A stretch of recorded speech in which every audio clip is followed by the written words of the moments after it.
Voltamos com a barriga cheia. Essa segunda parte vai ser mais rápida, tá, gente? Porque a gente já usou 1h30 da outra lá. Então... só tem que ir pra casa. Desobsessão, né? Lá naquela palestra de 1h30 atrás, a gente abriu falando sobre o capítulo 5 do Evangelho de Marcos, que é o Somos uma Legião, né? Que os maus espíritos seriam uma legião. E aí, para começar o desobsessão, nós também vamos começar pelo Evangelho. Essa é aquela passagem que está no capítulo 9 de Lucas, ou também no 17 de Mateus. Vocês vão lembrar, é aquela que Jesus desce do monte, né? Com 2 ou 3 discípulos, e aí há discípulos lá embaixo que não conseguiam expulsar demônios. Né? Aí ele dá aquela lição do, nossa, até quando vou suportarei vocês? Vocês não têm fé de grão de mostarda? Aí ele vai lá, expulsa, né, o espírito endemoniado, e aí depois, diz a Bíblia que em particular, né, os demais discípulos chegam perto dele e perguntam, mas por que a gente não conseguiu expulsar esses espíritos? Né? Só você conseguiu. Né? Aí ele dá a lição, então, da questão da fé, do grão de mostarda, mas depois ele complementa, dizendo, esta casta, porém, só sai com jejum e oração. Então, o próprio Cristo ali, né, ele deixou, lembra quando o Kardec falou? Uma leve influência moral, até a total perturbação do corpo e da alma, no capítulo 14. Jesus falou, não, vocês estão expulsando um monte de gente, né? Mas esse caso aqui só sai com jejum e oração. Vamos analisar, então, as palavras do nosso guia, nosso modelo, né, sobre isso. A começar pela oração. Ele falou de jejum e oração, eu quero começar pela oração. Né? Na oração, a primeira coisa que a gente tem que trazer à tona é a questão 660 do Livro dos Espíritos. Porque lá tem uma pergunta, tem uma resposta, na verdade, muito boa. Kardec pergunta assim, a pergunta também é muito boa, né? Todas de Kardec são muito boas. Ele pergunta, a prece torna melhor o homem? Quero saber se isso me torna alguém melhor. Ou é uma coisa social, é uma coisa de ficar alcançando uma satisfação íntima. Não, Kardec queria saber outra coisa. Quero saber se a prece torna o homem melhor. A resposta, torna o homem melhor, questão 660, torna o homem melhor, porque aquele que ora com fervor e sinceridade fica mais forte contra as tentações do mal.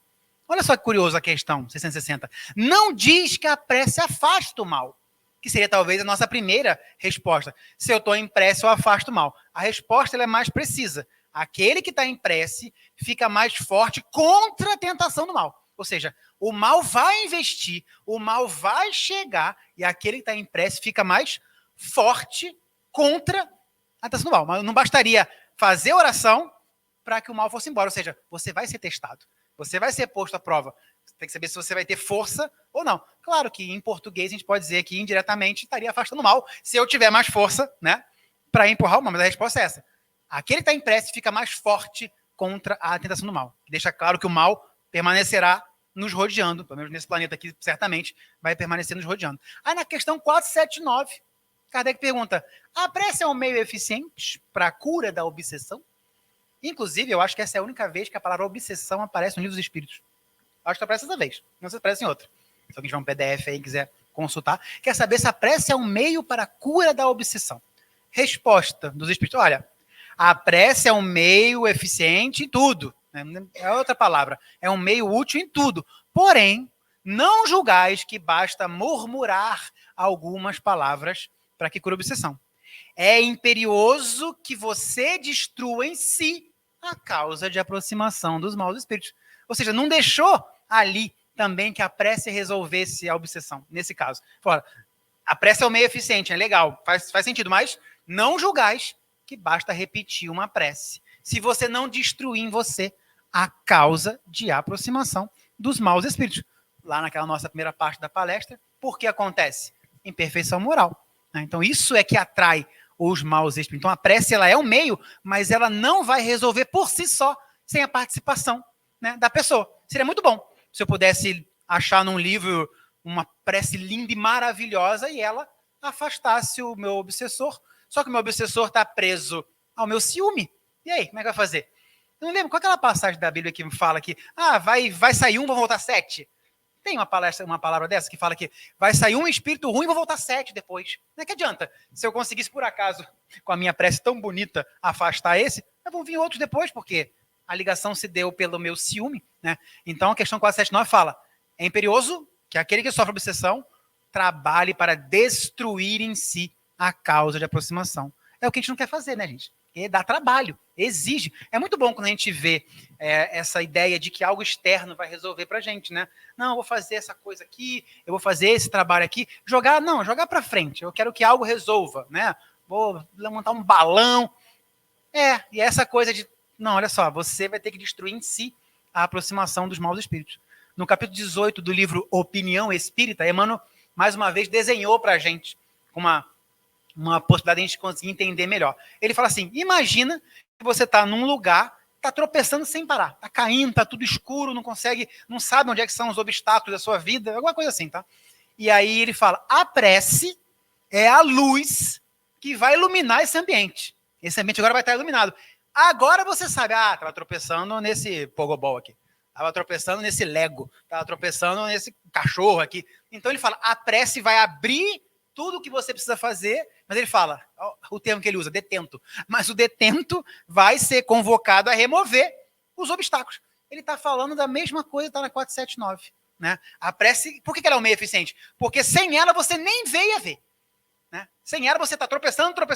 Comecei a entrar em prece, começou a ficar em comunhão, nossa, agora eu compreendi o que eu tenho que fazer. É aqui que é o problema, né? Deus vai se revelar na nossa vida nesse momento de prece, te mostrando, meu filho, é isso aqui, ó. Meu filho, é isso aqui. Mas ele não vai dar o passo, né, para frente. É curioso, né, que Deus, que pode tudo, não escolhe pela gente. Não escolhe pela gente. Ele sabe que pela essência divina que tem em nós iremos encontrá-lo, mas ele não escolhe pela gente. Que pode tudo, mas ele não escolhe. Então, sobre essa questão da prece, imaginemos um caso nosso particular. Algo da nossa vida, não só da obsessão, mas algo problemático, algo difícil, algo que traz sofrimento só de pensar naquele assunto. O que a prece pode fazer nesse caso? Tornar você mais forte contra a investida do mal, porque a vida está passando por isso em desequilíbrio, e clarear o ambiente, clarear as ideias, encontrar as respostas. Porque parece que é quase que matemático, né, o resultado disso, mas normalmente, quando a gente está mal, a gente quer ficar mais mal. Né? A gente está com raiva, a gente quer ficar com mais raiva. Né? Tem essa dificuldade de dar o passo. A gente fica ali, nossa, e é quase que uma mini loucura. Porque no fundo você sabe que não é. Não, eu sei o que tem que fazer. Sou cristão, eu sei o que tem que fazer. A gente fica naquela coisa que a vida material nos distrai, né? A gente fica distraído com a vida material e esquece quem a gente realmente é. Então, todo o processo obsessivo, aquele que está em prece, não só vai ficar mais forte contra a influência que vai chegar, como vai saber o que tem que fazer. O ambiente vai ser clareado. Isso para a gente que é importante em todos os aspectos da nossa vida. Quem está usando da prece naquele problema lá, nada a ver com a obsessão, naquele problema, para resolver aquele problema, vai começar a ter ideias que ele não tinha ontem. Vai começar a imaginar coisas que ele não tinha imaginado há um mês atrás. Esse é o trabalho da prece. Porque, gente, a graça divina, ela nunca parou de chover. Imagina a graça divina chovendo e a gente faz de tudo para ficar embaixo do guarda-chuva para não pegar essa chuva de graça. É o que a gente faz. Porque se você quiser se molhar, nossa, já sei onde é o caminho. Eu dei uma palestra aqui há 3 anos atrás da consciência, né? A gente brincou que Deus era o nosso GPS, era o nosso Waze, né? Aí a gente disse, não sei onde é que você está na sua vida, não sei os problemas que você arrumou, mas hoje tem o caminho. O caminho está todo trilhado, Deus já trilhou. Aí, primeiro passo, aí o Waze vai falar, né? A 100 metros, vira à direita. Aí você, eu vou para a esquerda. Na hora, o que o Waze faz? Na hora o Waze recalcula. Esse é Deus. Na hora, Vitor, era para cá. Na hora, recalcula. Então, sempre tem um caminho para a gente hoje. No meu trabalho, na minha relação, no centro, sempre tem um caminho que é o divino. É essa graça. E é aquilo, tá lá no Waze, né? Faltam 2 minutos, 5 quilômetros. Aí você vira para cá, refaz a rota. Agora faltam 2 quilômetros, ponto 2, 7 minutos. Você está atrasando o próprio caminho, não seguindo, né, o caminho de Deus. Então, em tudo, quem está em prece, gente, começa a ter outras ideias, novas ideias, fica mais forte contra o mal. E a gente também não conhece nossa versão 2.0. A gente não conhece o que é uma versão nossa, 1 ano em comunhão com Deus. 1 ano, a gente não conhece essa versão. Porque às vezes a gente tem um fardo que a gente carrega, uma dificuldade muito grande, e a gente está acostumado com o peso dela. Que é até difícil imaginar que eu ganho. Será que eu consigo vencer isso aqui, gente? Consigo imaginar vencendo isso aqui, olhando com desdém assim, não, hoje em dia isso aí não é problema mais para mim. Mas essa pessoa que está em prece, quem está com Jesus, o fardo é mais leve. E aí, se você reconhecesse o que é a nossa versão 2.0 com Deus, esses problemas vão começar a todos ficar menores. Há problemas na nossa vida que a gente nem imagina resolvendo ele nessa vida. Não, isso aí eu vou deixar para uma próxima encarnação. Nessa eu não vou conseguir resolver. porque não reconhece essa porção divina na gente. Sois deuses, né? Está lá em João 10:34. Sois Deus, por quê? Porque tem uma partícula de Deus na gente. Então, qualquer problema, incluindo a obsessão, né? Quem está em prece conseguiria clarear o caminho para onde ir. Né? E aí ele falou lá jejum. Né? A oração, essa casta, né? Esse grupo especial de obsessão, só sai por jejum e oração. Né? No jejum, a gente logo lembra da comida. Né? De cara, a gente quer lembrar da questão da comida. E tem até uma utilidade, meio simbólica, meio... Né? Mas tem um significado, que é quando você tiver fome, você vai lembrar do que está te movendo naquele jejum. Eu estou falando de comida, tá? Que muita gente faz. O objetivo é esse, a fome vai chegar. Aí quando chega, não, é para me lembrar de Deus, vou orar. Né? Isso causa, com certeza, indiretamente, essa comunhão com Deus. Mas esse jejum que a gente está falando aqui é exatamente o jejum das coisas que levaram a gente ao desequilíbrio. Porque muitas das coisas nós sabemos. Tem coisas que a gente sabe muito bem que causou o nosso desequilíbrio. Algumas coisas a gente tem que conhecer-se a ti mesmo, passar pela terapia. Encontrei, agora eu percebi. Mas tem muita coisa que a gente faz que a gente sabe muito bem por que ocasionou aquilo. Né? Então, continuar naquilo, né? Como é que você quer afastar os maus espíritos se você continua naquele processo? Com qualquer coisa, com vício material, com uma maledicência. Pô, se onde você vai, você começa a fazer comentário depreciativo, vai estar um monte de espíritos aproveitando da sua boca para causar intriga. Você vai querer ser veículo de quem aqui? Né? E é muito curioso, quando você conhece alguém, você saber que essa pessoa tem os que protegem ela, os familiares dela, né? E ela tem lá as companhias dela, igual a ela, né? Igual a ela, ou inferiores a ela. Com quem que você quer afinar quando você conhece essa pessoa, né? Tem que fazer essa escolha. Essa é uma escolha que a gente tem que fazer sempre. Conhecer uma pessoa nova. Com quem que eu vou afinar aqui? Eu vou ser boca de quem? Eu vou falar por quem desses dois grupos aí? E aqui a gente está usando muito o termo obsessor, né, gente? Sem esquecer que muitas das vezes é só colega, tá? Colega, companhia, gente que está com a gente, ó, há muito tempo. Aí, quando nos causa um problema ou outro, a gente vê como se fosse, nossa, é o meu mal. Mas, de regra, afins, colegas, comparsas, cúmplices, nem todo mundo é inimigo que está com a gente. Atrapalha a nossa vida, por quê? Porque a gente está na mesma faixa. Então, o jejum não vou mais voltar a fazer aquilo que eu já sei, que vem me ocasionando problema. Aí, você está repetindo só coisa óbvia. É claro que é isso. É claro, eu não consigo fazer. Na minha vida inteira eu não consegui fazer. Né? Mas é exatamente isso. Na questão 476, olha que legal. Questão 476, Kardec pergunta assim, olha, uma terceira pessoa, sabendo que aquela pessoa não consegue se defender, não consegue entender o que está acontecendo, a pessoa não é religiosa, não estou nem aí para nada. Uma terceira pessoa pode ajudar ela a ela se livrar do jugo da obsessão? Pergunta interessante, né? Saber se um pode intervir para ajudá-la, já que fraternidade, né? Amizade, amor, vontade de ajudar, de ser útil, de ajudar o próximo. Resposta dos espíritos. Olha, ele pode influenciar naquela história, porque se ele realmente for uma boa pessoa, né? Ele tem ao lado dele bons espíritos. E esses bons espíritos podem começar a se interessar pela causa a qual você, né, tá tentando atuar. Mas, aí vem a parte, mas nada obterá. Se não me engano, esse é o termo, tá lá. Nada obterá sem a colaboração de quem sofre a obsessão. Nada obterá. Eu estou aqui, estou num centro poderosíssimo, todo mundo nesse centro é curado, estou com um médium maravilhoso. Sem a colaboração de quem sofre a obsessão, nada obterá. Para ver o poder que é você ser o governador da sua vida mental. Você é o governador da sua vida. Vai tomar todas as decisões mais importantes que vão se refletir em séculos aí pela frente. Né? Então, não dá para abrir mão. Inclusive, lá no capítulo 14 da agenda, aquele capítulo que a gente fala toda hora, Kardec fala assim, olha, facilita muito o processo se aquele que sofre obsessão colaborar com a gente através da vontade e da prece. Então, sem a colaboração do outro, gente, às vezes tem que deixar a pessoa, né, orar por ela e aguardar que a vida, através do seu desenrolar, traga algum socorro para ela.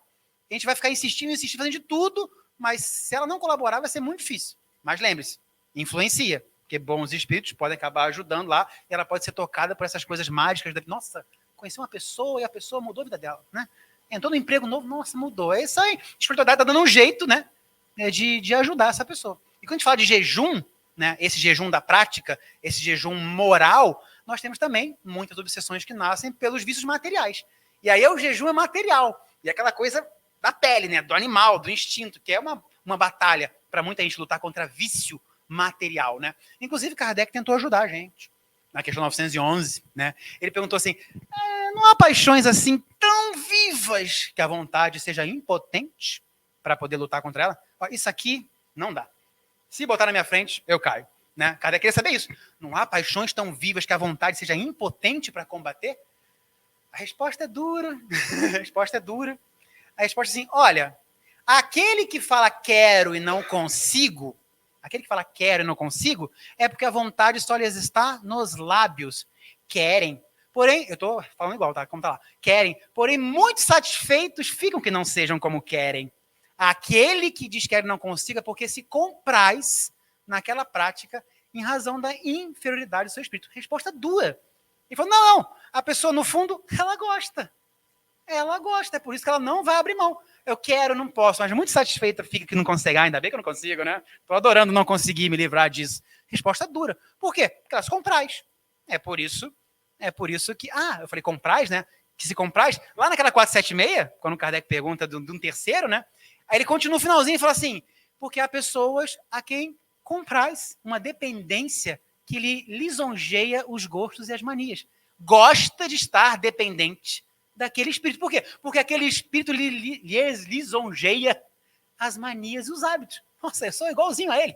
Tudo que eu quero, ele também quer. A gente está muito bem, eu e esse espírito. Mas é que é obsessor? São colegas. Por isso que ele fala, olha, sem a colaboração dele não vai dar. Porque tem gente que se compraz em estar dependente daquele espírito. Então, aí você pensa, poxa, mas é um vício. Uma coisa muito forte. É uma dificuldade muito grande de se livrar disso. É uma droga muito pesada, né? Aí na questão 912, Kardec compreendeu que a questão ali era mais física do que espiritual, às vezes. Né? Aí ele perguntou assim, qual é o meio mais eficiente, então, de vencer o predomínio da natureza corpórea?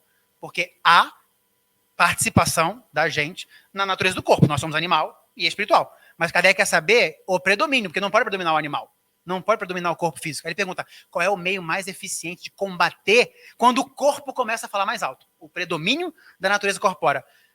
É outra resposta chata, tá? Resposta, praticar a abnegação. Né? Quem quer ser abnegado, né? Mas o abnegado é isso, né? O ab, para si, né? Abnegar. Eu até quero, mas não vou fazer.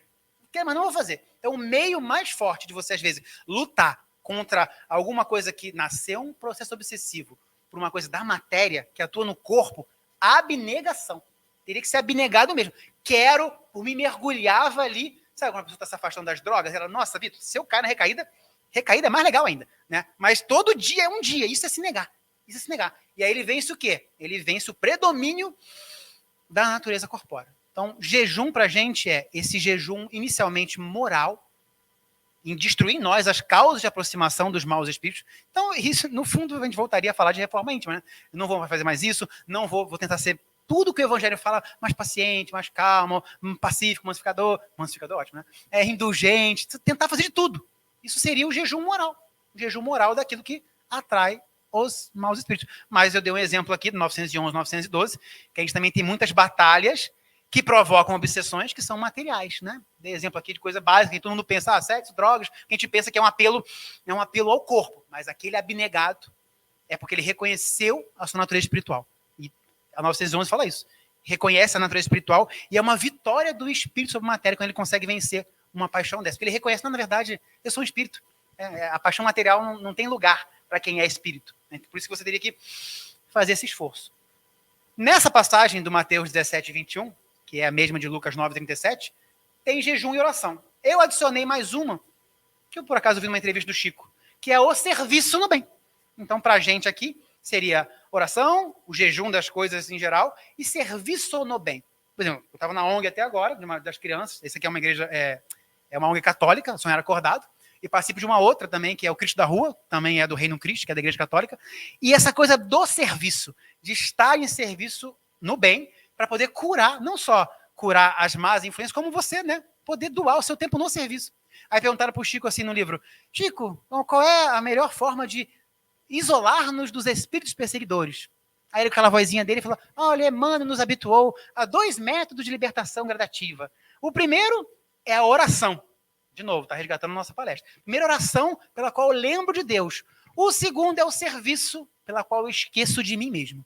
Então, está em serviço para esquecer de você mesmo, dos seus problemas, e vamos ajudar o outro. Né? E no processo do serviço, por exemplo, eu fui parar nessa ONG aqui no pior momento da minha vida. pior mesmo, pior momento.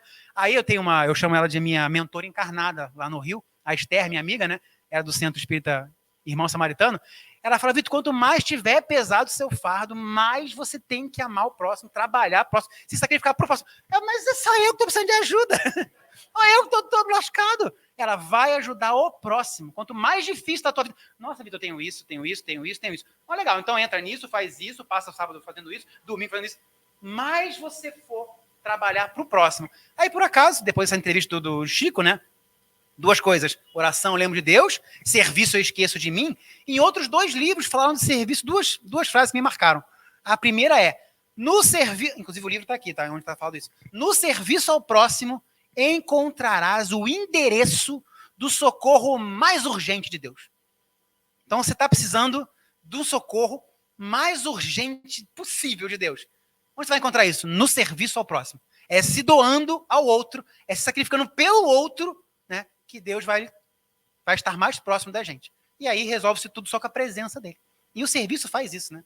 E na outra mensagem fala assim, aquele que está em serviço, Deus envia o socorro antes que a necessidade apareça. Deus já está vendo, vai chegar a prova do Vitor, 37 anos, vai chegar, já manda o socorro antes que a necessidade apareça. No meu caso, inclusive, brutalmente foi isso, tá? O socorro chegou, a necessidade ainda não tinha aparecido. Quando chegou, o socorro já estava lá. Precisamente na época que eu comecei a fazer palestra. Né? Então, e outra coisa, vocês já viram, todos vocês aqui, a maior parte, estão irmã Ângela, né? Vocês conhecem essa coisa de trabalhar no próximo, de fazer caridade, de ir na rua e tal, né? Igual a gente do Cristo da rua lá. Até aquela pessoa mais turrona, até aquela pessoa que nem religiosa é, né? Quando ela está num ambiente desse, onde todo mundo ali, quase sempre, né? Quase todo mundo está ligado por laços de fraternidade, onde a paisagem espiritual é de espíritos que estão ali trabalhando em auxílio ao próximo. Tem uma coisa ali fraternal, né? Entre os encarnados e uma comunidade de desencarnados ajudando a gente aqui a organizar um evento para socorrer alguém. Até aquela pessoa mais dura, aquela pessoa que não é religiosa, ou que realmente... pessoa muito imperfeita, naquele ambiente ela tem mais chances. Ela está num ambiente que, para ela, para a mente dela, a refrigera. Né? É ali que ela pode, às vezes, receber um conselho, uma influência do mentor dela. Nossa, finalmente consegui ser notado por ele, não conseguia nem chegar perto. Né? Sabe aquela pessoa que está durando? Aí chega a moça da cozinha, pô, obrigado, você me ajudou, aí dá um abraço nele assim, ele já fica todo mole, né? O cara todo grandão lá, todo mal-humorado. Esse amor daquele local contamina, no bom sentido, a pessoa. Então quanto mais em serviço você está, mais você está ao redor de um monte de trabalhador desencarnado que quer trabalhar no bem, que acabam se interessando por você às vezes. Por quê? Porque os desencarnados, gente, eles querem mão. Tem uma mensagem do demônio que eu não lembro qual, que ele fala, olha, a gente precisa de mão. A gente não tem.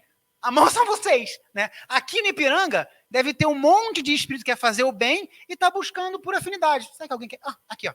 Aqui dá. Vamos a ele. Ele vai ser o vaso sujo que Deus vai passar para frente o amor ali. Mas nós também temos um monte de horda de espírito que só quer fazer o mal, que também estão procurando mão. Né? Mão, boca, quer falar, né? Quer se expressar. Então a gente tem que ter esse cuidado espiritual. E no serviço, gente, a gente encontra muito disso. Estar para o outro, é verdade. Né? Quando eu estou na ONG, você está lá, às vezes, com pessoas que passam por uma necessidade muito maior do que a sua. Aí você fala, eu estou reclamando lá que eu não consegui trocar o meu jaque por um cruze. Poxa, né? Estou reclamando que o meu jaque não anda nada, mas você não tem nem chinelo. Né? E aí você realmente esquece de você. É o que o Chico falou, não, quando está no serviço, você esquece um pouco de você. Hein? Mas eu acho que não só isso, como você se acostuma a estar em um ambiente favorável à intervenção da espiritualidade, que às vezes a gente não deixa. O nosso mentor está do nosso lado, mas não consegue ser notado. Ele fala que o não consegue ser notado. Porque você não quer saber, só quer saber daquela coisa, só quer saber daquilo. Então, serviço é igual no centro, né? Normalmente no centro não é assim. Todo mundo é boa noite. É para passar. Todo mundo, porque a atmosfera nos convida a isso, né? Às vezes até aquela pessoa, né, que pode ser, nossa, doida fora do centro. Mas aqui, numa igreja, não, boa tarde, não respeita, né? Esse ambiente, ele é favorável a sanear a nossa atmosfera espiritual. Por isso que é o momento que, quanto mais em serviço você está, mais você está exposto a isso. Mais chance você tem de começar a ter uns insights de colaborar para o uso do seu livre-arbítrio. Né? Então, quem quiser lá, né, não era acordado, mas a gente está precisando mais de gente no Cristo da Rua mesmo, que a gente vai uma vez no mês, ou na Paulista, ou numa comunidade em Paraisópolis, é só entregar. Só que lá no Cristo da Rua tem o seguinte, lá a gente trabalha com É o apostolado do encontro para eles. Então a comida é o que a gente menos deixa aparecer, sabe? A comida nem aparece, a gente bota aqui, é olho no olho, é abaixar para falar, entendeu? É ouvir para caramba, conversar. O objetivo é acatar a pessoa, né, como um ser humano, não como alguém que vou dar comida porque ela está precisando, tá fome. A gente nem gosta muito de mostrar o que a gente está dando. É muito. A gente fica um tempão lá conversando, ouve a história, tenta ajudar, tenta localizar pessoas no Brasil, que as pessoas vieram para São Paulo e perderam. É muito legal. Então, com pouquíssimos voluntários, tá? Quem quiser, @Cristo da Rua. Aí, próximo evento vai ser 5 de outubro, mas eu vou estar no Rio de férias, então não poderia. Oração, jejum e serviço. 3 coisas colaborariam imensamente para o nosso processo desobsessivo. E eu queria trazer uma trinca de questões, rápido, também não vou passar muito tempo, do Livro dos Espíritos, né? Que é a 467, 468 e 475. Na 467, Kardec está falando da influência. Está lá ainda, sabe? Está fora. Aí ele pergunta, pode o homem, né, se eximir dessa influência? Eu posso me eximir da influência dos espíritos que me querem o mal? A resposta é, claro. Porque eles só se aproximam. Aí tem um detalhe muito importante ali. Eles só se aproximam até daquelas pessoas que os seus desejos os chamam e os seus pensamentos os atraem. Percebeu que eles deram um detalhe especial para o desejo? O desejo chama, grita pelos maus espíritos, ou pelos bons. Né? Eles só se aproximam pelos desejos chamam. É uma invocação. Sabe aquele tema central? Aquela coisa base lá do ação e reação? Esse seu desejo central, ele chama, é uma evocação dessa espiritualidade, seja boa ou seja ruim. Aí depois ele complementa. E os seus pensamentos é que atraem. Então é claro que você poderia sempre eximir das influências dele. Como? Observa o seu pensamento e observa o que você deseja. É isso que vai acontecer. Lá, de novo, lá no Ação e Reação, lembra do Ildeu? No Ação e Reação? O Ildeu resolveu, acho que vou matar minha esposa. Tá aí, matar ela. Cismou que ia matar a esposa.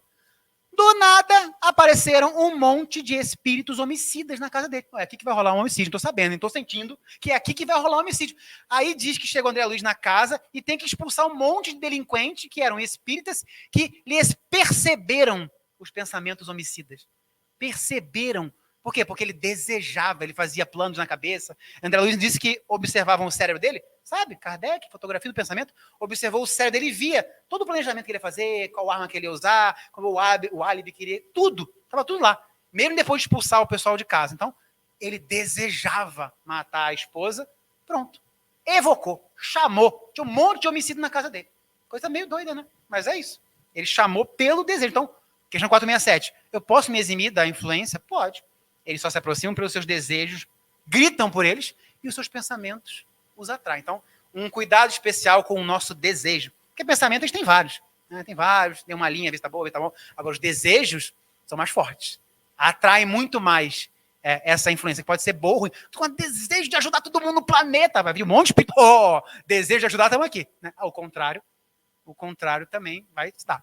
Aí na 468, Kardec fala, quer dizer, então, que os maus espíritos renunciam aos propósitos deles, se eu não aceitar?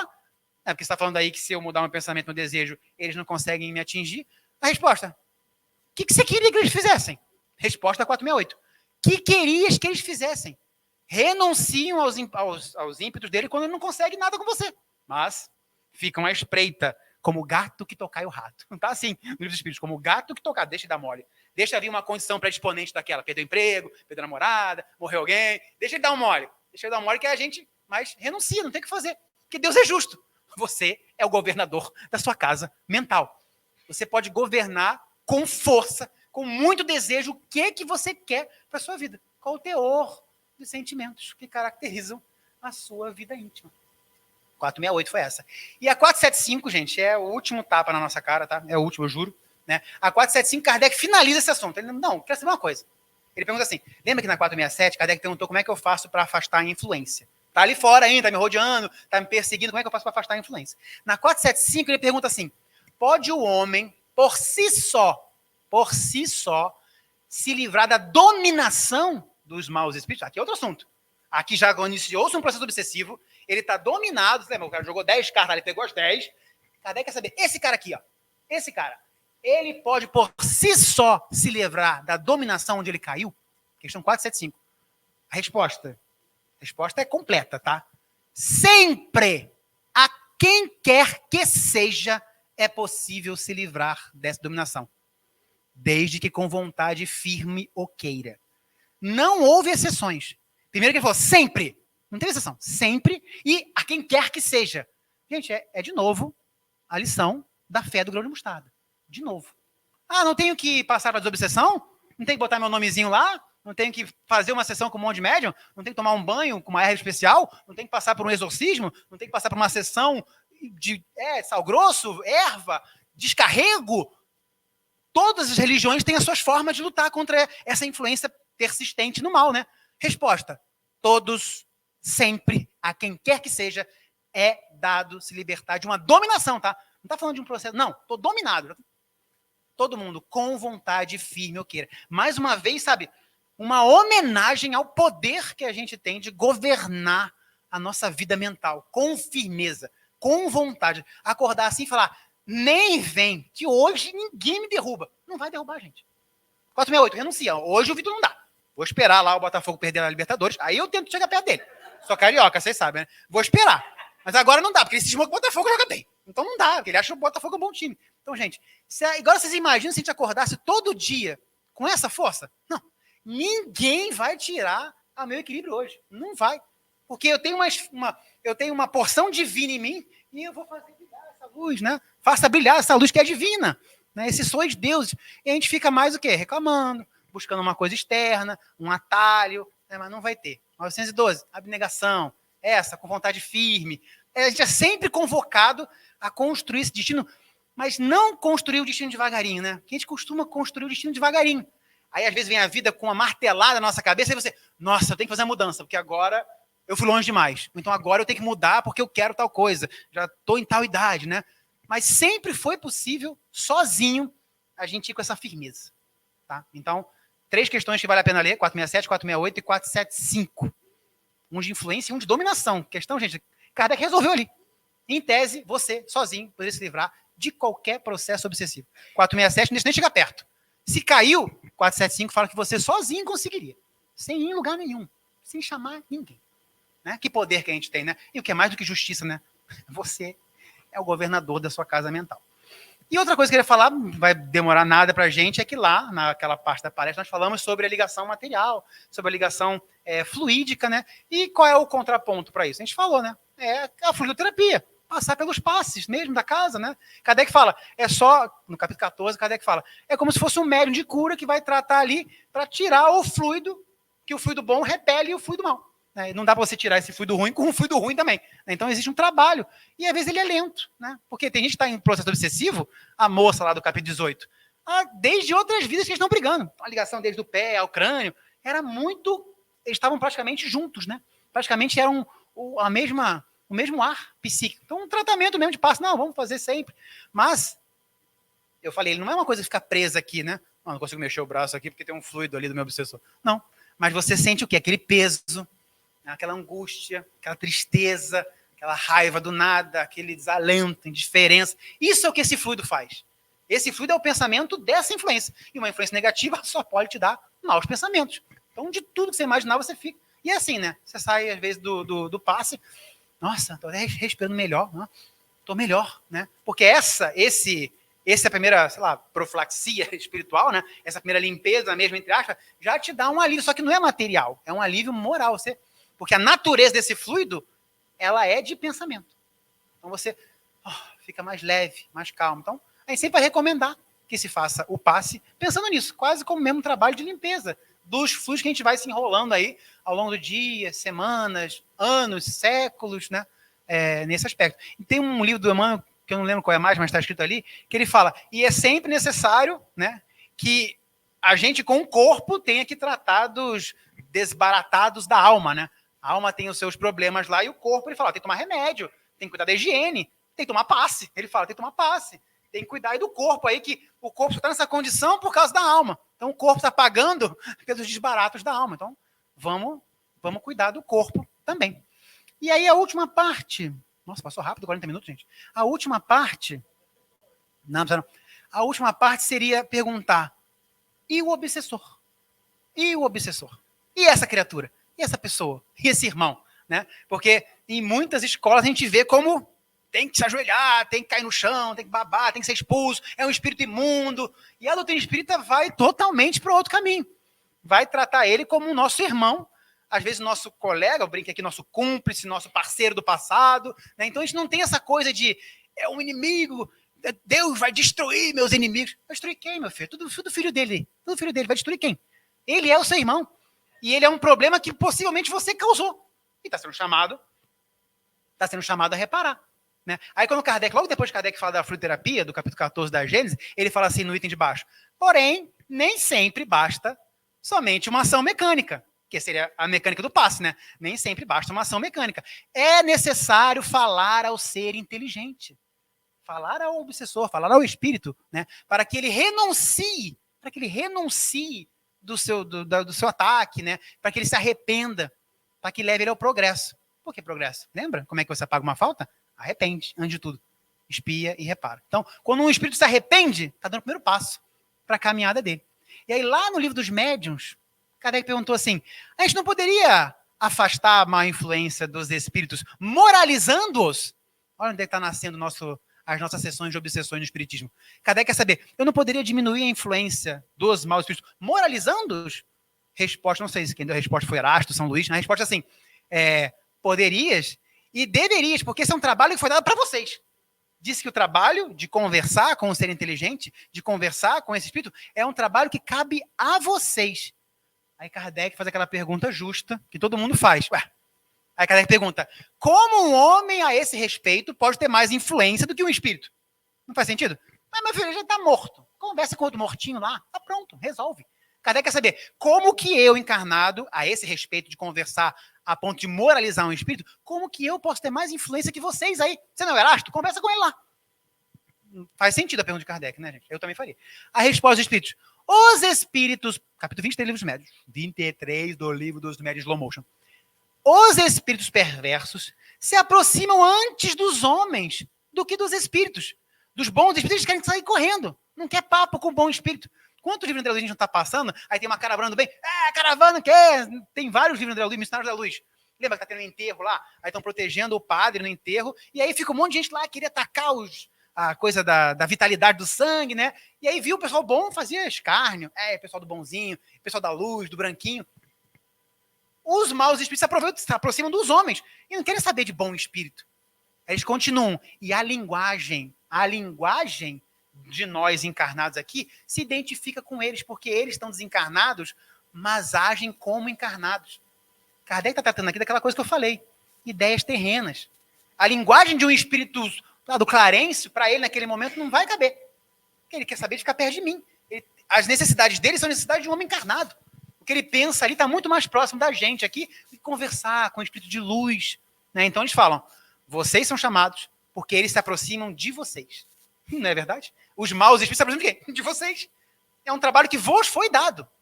E aí lá no livro O Consolador, questão 378, Emmanuel perguntaram, né, na verdade o grupo espírita Luiz Gonzaga, que fez as perguntas do Consolador, perguntaram para Emmanuel a mesma coisa. Ele falou assim, por que as sessões espíritas beneficiam igualmente os espíritos encarnados, se seria mais óbvio, né, mais justo, que elas fossem atendidas pela espiritualidade. Tá espírito? Conversa com o espírito, me deixa longe disso, centro espírita é só palestra hoje em dia, não quero ficar conversando. A resposta do Emmanuel é o seguinte, ele falou assim, a maioria, não inclui todo mundo, ele falou, a maioria dos espíritos recém-desencarnados são incapazes de apreender as vibrações dos bons espíritos que o rodeiam. Está em outro lugar. Sabe a questão da frequência, o campo mental? Ele está em outro lugar. Lembra que eu falei aqui quando o André Luiz ficou 8 anos lá, o Clarencio do lado dele, ele não viu o Clarencio, né? Então ele fala, a maioria de quem desencarna logo é incapaz de aprender a vibração desses benfeitores. E são eles, então, levados às sessões cristãs do espiritismo para que ali comece a ter um trabalho de cooperação e fraternidade. Aí eu fui ver, no capítulo 23 do Livro dos Médios, o espírito que respondeu a Kardec também falou disso. Não, isso aí é fraternidade. É vocês dois se arrumando nos problemas que vocês mesmos causaram uns aos outros. Né? Aí você imagina, antes do espiritismo não tinha essa ideia. Não havia essa ideia antes do espiritismo de você ter que ir conversar com essa criatura que, em tese, era demoníaca, estava servindo a um chefe, sei lá. Isso nasceu com o espiritismo. E olha o trabalho que a gente tem, né, de poder conversar, poder atuar na atmosfera espiritual com o trabalho de desobsessão. com o trabalho de conversar com o ser inteligente. E lembrando, né, que ele é nosso irmão, muitas vezes nosso colega. Lembra aquela coisa que dizem que o ódio, o amor que adoeceu, às vezes tem uma relação com a gente importante, forte, grande, que por uma coisa se desencadeou numa raiva. Tem o livro Tormentos da Obsessão, de novo, do Manuel Filomeno de Miranda. Aí lá tem uma mensagem de Eurípides Barçanufo. E o Eurípides fala assim, naquele livro, quando eu atuava com essa questão de doutrinador, de desobsessão, né, orientador, que seja, ele falou, o meu objetivo ali era captar o âmago do problema daquele irmão. Eu queria atuar assim, eu tinha muita vontade, muito amor de tentar atuar. Como que eu posso ajudar esse cara? Ele falou assim, qual é o cerne da reclamação dele? Qual é o problema dele? Porque às vezes tem doutrinador, então desobsessão, quer falar uma frase maravilhosa, quer citar uma questão do livro dos Espíritos que vai deixar o Espírito sem palavras. Não funciona. Porque ali é sentimento para sentimento. Não adianta fazer uma retórica maravilhosa para se mostrar que você... Não. Ali você tem... Hã? Sim.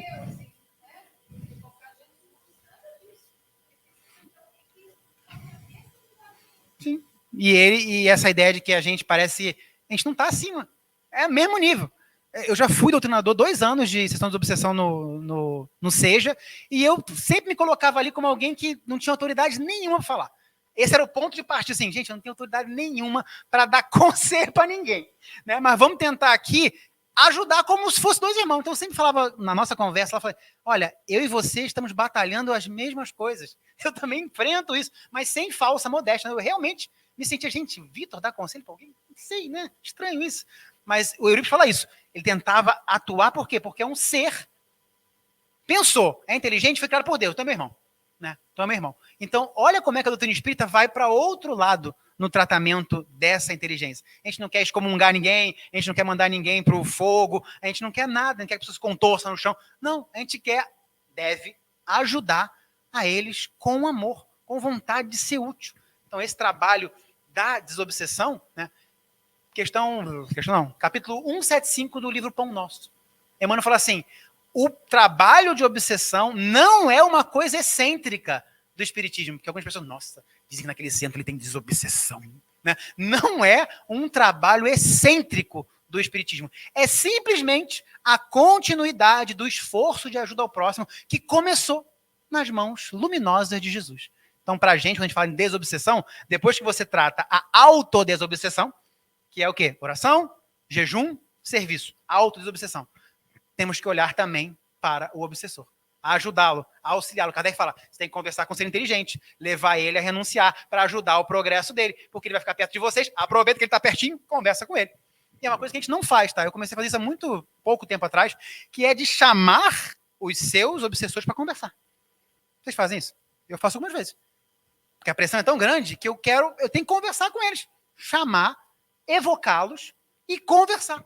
Expor o que você tem para expor. Por mais que seja com as suas limitações de encarnado, tem que expor, tem que chamar para conversar. E você pode, às vezes, Kardec fala isso, transformar esse perseguidor num amigo. Que é o objetivo final e que o dia do abraço, gente, tem data certa. Que todos nós vamos abraçar um dia essa pessoa que está nos perseguindo hoje, ou que a gente perseguiu no passado, que o abraço é certo, não há dúvidas. Quanto mais você tiver problema, mais você vai estar próximo. Quem quiser ler o Entre a Terra e o Céu, vocês vão ver como é bonita a ressignificação de relações de um monte, não é uma pessoa não, mas 5 que se odiavam. Como que Deus ressignifica com amor essas ligações.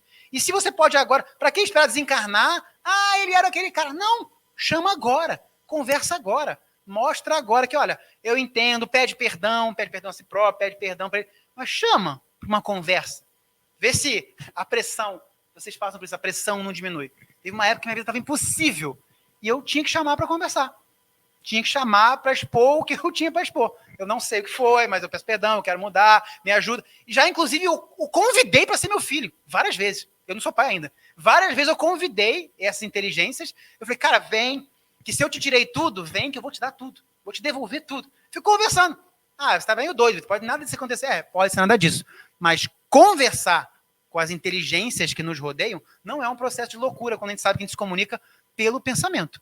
E principalmente se o seu mentor, não, o Vitor está pensando hoje em conversar com o professor. Vamos providenciar alguma coisa aqui? Gente, quem está ao nosso redor, tudo que eles querem é que você se ajeite, que você que, como Kardec fala, conversa com o ser inteligente para ver se ele renunciar. Acho que já enchi muito o saco do Vitor, né? Chega, tá bom.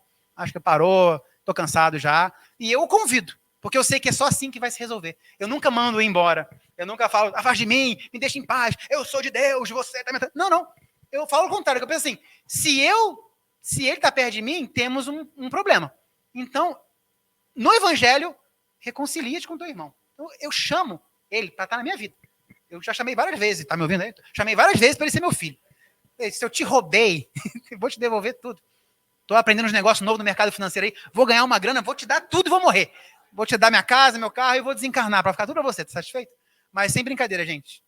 Aliviem muito essa tensão quando você se expressa com ele. Claro, você pode colocar o nome na ação de obsessão, médiuns treinados que sabem o que estão falando. Tudo isso é válido para a gente, claro. Mas essa coisa mais íntima de você chegar e não só orar para o seu benfeitor, orar para os seus espíritos familiares, orar para o seu mentor, mas também orar por eles que te perseguem. Não é uma recomendação de Jesus? Orai para aqueles que vos perseguem? Isso que eu estou falando é isso. Chamar ele, orar para quem me persegue. Porque é uma coisa que a gente tem que se ajustar. E não tem mais nada para falar.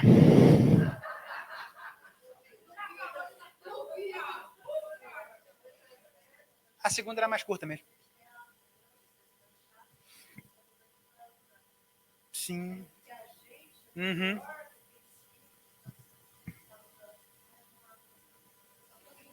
É.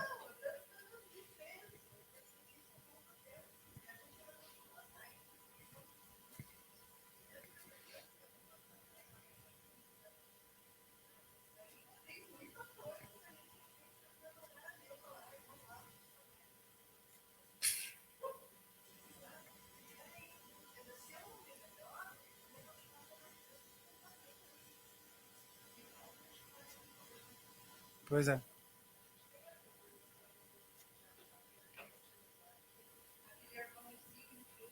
É. Que até o nome é meio pejorativo, obsessor. É pejorativo, né? Se fosse investigar, na verdade, as últimas 5 vezes que a gente se cruzou, você até não sabe quem agrediu quem primeiro.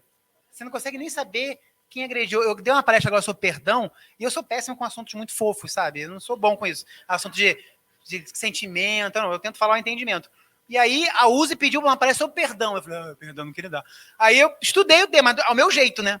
E aí lá no capítulo 10 do Evangelho do Espiritismo tem uma mensagem de Paulo de Tarso, no capítulo 10, que ele fala sobre perdão.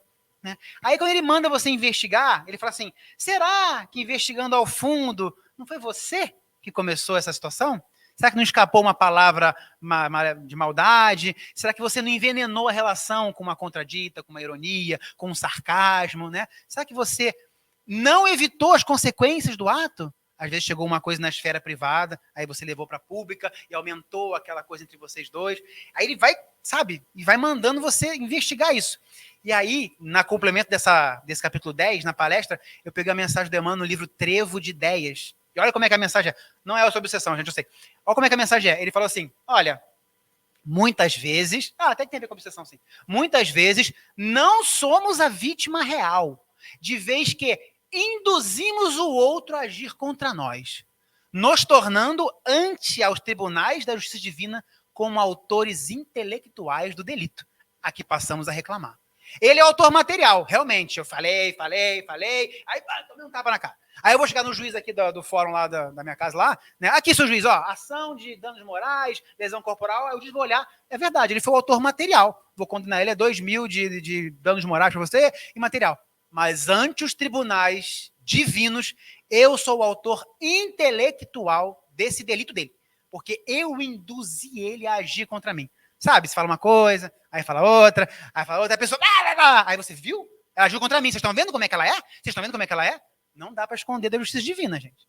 Então, às vezes, nesse nosso problema aqui com os nossos obsessores ou colegas, né? A gente estava nessa de agir contra ele agiu contra você. Aí você, nossa, eu sou a vítima. Não sei. Quem quiser dar lá, quem tiver coragem de passar por toda aquela etapa do capítulo 10 do Evangelho, aí no final Paulo fala assim, e se você passar por todas essas e falar, eu tenho 100% da razão, mais mérito você vai ter em perdoar. Mais vai ser clemente a sua ação. Então, se você conseguir, olha, Vitor, eu tenho 100% de razão. Eu estou flutuando na razão. Eu tenho toda a razão para não perdoar, porque ele tá 100% errado. A resposta é, pois é. Então, o mais clemente ainda é o ato do perdão, né? Porque qualquer revide, e até tentando, né, não forçar a barra, mas qualquer revide, diz Emmanuel, quer dizer que a alma já está doente e perturbada. Se você sofreu agressão e a sua primeira ideia é revidar, e dois doentes. Dois doentes. Tinha só um. Aí quando chegou para você, né, aí você tem que fazer uma escolha. O que você vai fazer com isso? Aí fala, você vai imunizar o seu coração contra o revide ou você vai atacar? Normalmente o que a gente vem fazendo nas encarnações, com alguma dessas companhias mais próximas, é isso, um ataca aqui, o outro ataca aqui. Um ataca aqui e o outro ataca colar. E até quando vai ficar isso? Olho por olho, dente por dente, vai ficar até quando? Jesus já está aqui, gente, há 2000 anos. Quem leu Boa Nova, tem um capítulo lá daquele Jesus na casa de Nicodemos, né? Que fala do ninguém pode ver o reino de Deus, nascer de novo. Aí o Tiago chega e fala, agora eu entendi, mestre, eu entendi o resgate. Mas ele falou assim, mas tem um problema. Capítulo do livro Boa Nova, né? Tem um problema. Eu só posso pagar a minha dívida se outro assumi-la, né? Se onde há um assassino, há no futuro um homem que tem que ser assassinado, eu só vou me livrar da minha dívida quando um outro me matar e eu passar a minha dívida para ele? Não faz sentido. Aí Jesus fala, como é que está na lei a redenção? Aí ele, olho por olho, dente por dente, a Jesus. Até você, Tiago, está procedendo como Nicodemos, o primeiro mandamento da lei é amar a Deus. Como é que você vai amar a Deus aborrecendo-lhe as leis? Ele fala, no dia que tiver fraternidade entre os dois, no dia que houver fraternidade entre os dois, e aí Jesus fala assim no Boa Nova, quando que vai haver fraternidade entre os dois? Quando um olhar para o outro e fala, ih, nós somos irmãos, filhos do mesmo pai. Só pode reinar aqui a fraternidade. Aí ele fala, não vai ter o revide. E aí, não vai ter essa coisa mais de, se você matou, tem que morrer na encarnação. Cortou o braço, tem que cortar. Não, porque quando você for atingido, você não vai revidar. Eu tenho uma encarnação para seguir aqui, tô tentando chegar à perfeição, eu vou embora. Você que se lide com a lei de Deus aí.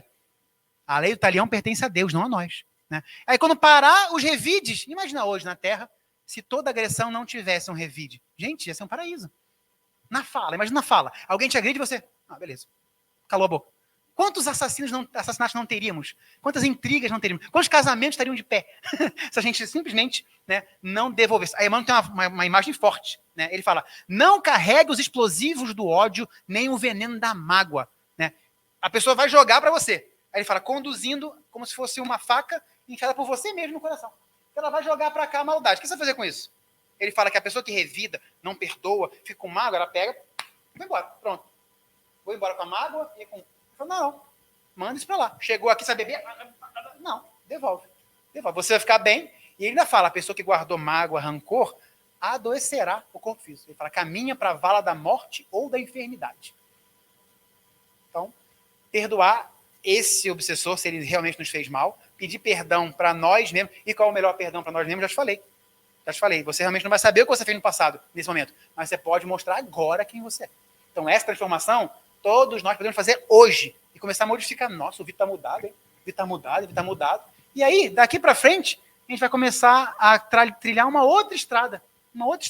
E não esqueça, como Jesus fala de reconciliar com seu inimigo, orar para quem vos persegue, Conversa com essa companhia, com esse obsessor. Procura mentalmente aqueles que você acha que não gostam de você ou que você não gosta. Reconcilia-te com você mesmo e com o adversário. Tenho certeza que até a respiração vai ficar diferente, gente. Não que seja fácil fazer, eu entendo. Inclusive, por que não é fácil, né? Você fala, Vitor, não consigo perdoar. Tem gente que fala isso, né? Não consigo perdoar. Você falou um monte de coisa bonita, eu li o Paulo de Tarso lá, mas eu não consigo perdoar. É que, na verdade, o perdão não seria, de verdade, uma qualidade, né? Eu sou muito perdoador. Não é uma qualidade. Ele seria o resultado de outras qualidades. Porque como é que o perdão vai passar por você se você é muito egoísta? O muito egoísta perdoa fácil? O muito vaidoso está sempre de braços abertos, perdão? A pessoa impaciente e irritada adora perdoar? Não. Então, quando você resolve esses problemas íntimos, o perdão passa que é beleza. É fácil esquecer. Agora, se você está cheio de outros monstros da personalidade, o perdão não consegue ir para lugar nenhum. Porque quando a gente não tiver nada, vai chegar com aquelas pessoas que falam assim, olha, ele te bateu, você perdoa ele? Não perdoo, porque nem me senti ofendido. Não tenho que perdoar. Fui agredido, não estou nem aí. Quando a gente chegar nesse nível, quer dizer que a gente resolveu esse espaço para o perdão poder passar. Ele é resultante das outras, aí de novo a gente vai cair reforma íntima, evangelização, que nada mais é do que a gente tentando caminhar o progresso. Quanto mais... Lembra a palestra que eu dei aqui? Que eu citei o capítulo 7, o capítulo 10 do livro Religião dos Espíritos? Emmanuel fala assim, toda imperfeição causa um sofrimento. E ele teve uma grande ideia nesse livro de falar assim, me diz qual é a sua imperfeição, que eu vou dizer o que você está sofrendo. Isso é lindo. Infelizmente, ele só escreveu 19. Eu queria que ele escrevesse 300. Ele só escreveu 19. Ele falou assim, a aflição do indiferente é o desânimo. Quer fazer o quê? A pessoa que é indiferente, que tem essa imperfeição, ela vai sofrer com o desânimo. Então, uma imperfeição traz uma dor. Quando você resolve uma imperfeição, você anula a dor. Kardec é tão firme que no capítulo 7 de Sem Eterno, ela fala assim, é igual uma doença. Quem tem 10 doenças sofre 10 doenças, quem tem 3 sofre menos. É igualzinho imperfeição moral. Quem tem menos imperfeição moral sofre menos. Lembra que eu sempre citei nesse capítulo 10, ele fala assim, a aflição da indisciplina é a desordem. A pessoa indisciplinada sofre a desordem. Não sabe onde botou a chave do carro, não sabe que tem médico amanhã, não sabe que horas é a palestra. Se ele é indisciplinado, ele sofre na vida dele a desordem. Resolveu a indisciplina, amanhã não tem desordem. Amanhã, né? 10 encarnações. Não, amanhã não tem desordem. Você resolveu a indisciplina. Começou a botar a chave no mesmo lugar, começou a cadastrar os compromissos, começou a acordar na hora de levantar. Acabou a desordem.